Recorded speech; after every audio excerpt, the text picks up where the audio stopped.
For quite some time now, we've been developing a Kafkaesque immersive sim game about escaping the ever-watchful colossal policeman.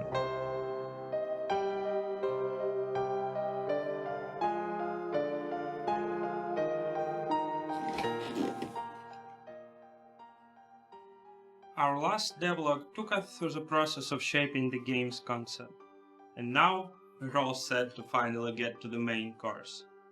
It all began with a simple goal: to complete the demo. Before that, we created prototypes, designed artwork, and established the technical framework, but all of the mechanics were scattered. They simply needed to be assembled into one cohesive and enjoyable game. And fully determined to reach the finish line, we just kept repeatedly falling into the same pattern, developing scattered ideas and prototypes. It was challenging to break free from that loop, and the situation was only intensified by a part of the team needing to relocate to another country. It felt like we were stuck. It might sound strange, but we don't have any intentions of developing this game for another decade, and this means that we just need to make a new plan to identify the most basic mechanics of our game and shed everything slowing us down. Easy. What is the core of Militsioner? It's an immersive sim about a relationship with the law. So, at the time, actively in development were an open dialogue system with voice input, a Tamagotchi-like mood system for all NPCs, a dynamic time system, and a law system. The main mechanic for elimination was pretty obvious. Keeping up with AI advancements while developing a robust dialogue system became a daunting prospect, and by seriously developing an open dialogue system with voice input, we risked becoming outdated even before the game's release.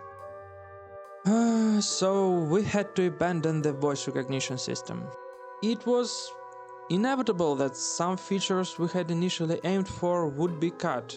It's natural for every project. While such decisions are typically made behind closed doors in most studios, our commitment to open development means that you get to witness it in real time.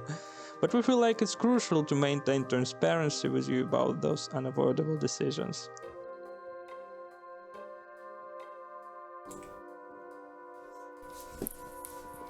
There are positives to this as well. It's allows us the freedom to really dive deep into the remaining mechanics. So let's jump right in.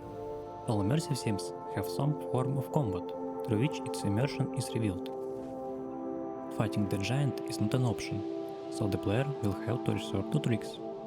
Flattering, lying, stealing, giving gifts to appease the giant. His mood is the law.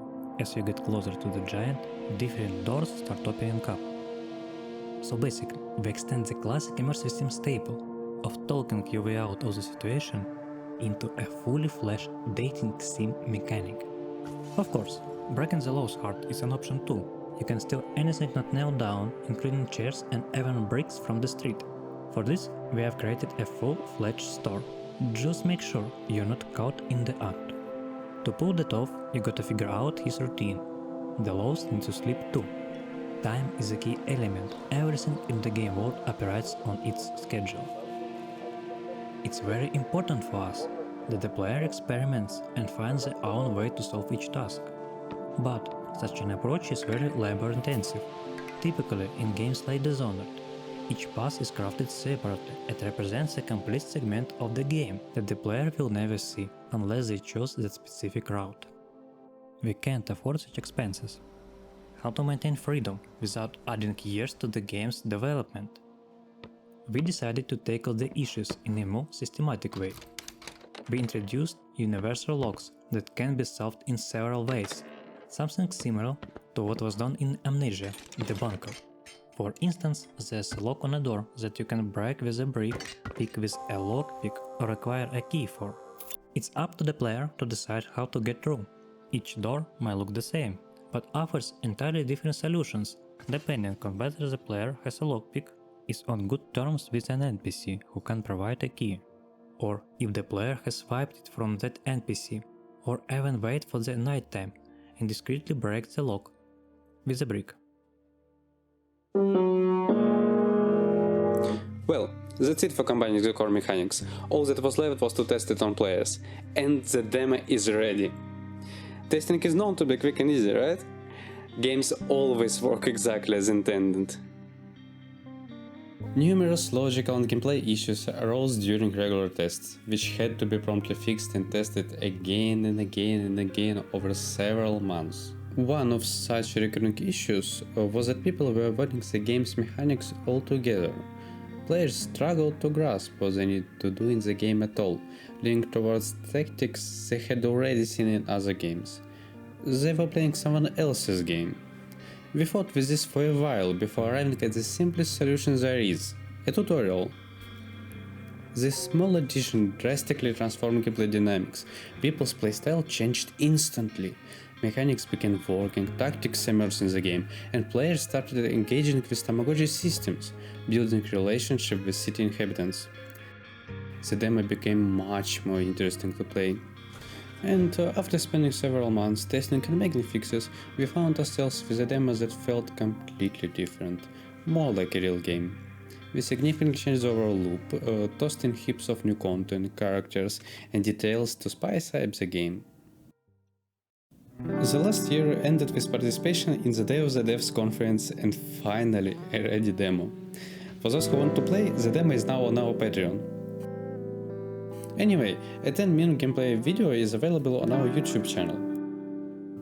We aim to keep our development process as transparent as we can, so feel free to share your feedback and join us on Discord.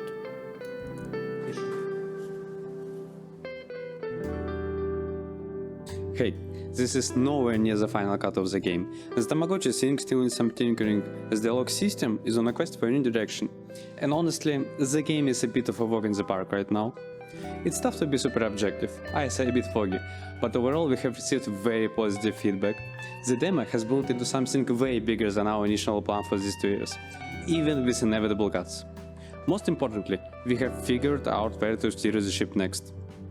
I hope our next vlog won't be named Our Progress After Another 3 Years of Development.